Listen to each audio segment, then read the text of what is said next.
Lainey and I, we're part of a networking group. Like we see each other at least once a week. We have these sidebar conversations. So I know enough about her to be dangerous, but we're going to learn way more about her today. So her name is Lainey, but my nickname for her is going to be the email marketing boss for obvious damn reasons. So the floor is yours. Why don't you tell the audience a little bit more about you and what we're going to be talking about today? I love it. Thank you. So my name is Laine. I have had my own email marketing consulting business since 2015. I basically focus on marketing automation systems and getting them integrated with small to mid-sized companies' websites so that they can build better relationships with their prospects and customers. Outside of work, I am a concert junkie. So basically all of my money is spent on concerts or traveling to those concerts. How about that?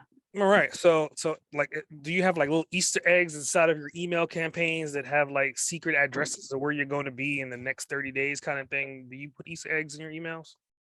I should do that, actually. That's a great idea. So that way I can meet my network while I'm on my concerting road. But yeah, I should do that. So most of my emails that I send out are pretty general and they always have a touch of education in them, but then I like to keep them kind of fun and light. So concerts and tidbits like that, or where to get best tickets, is a good idea.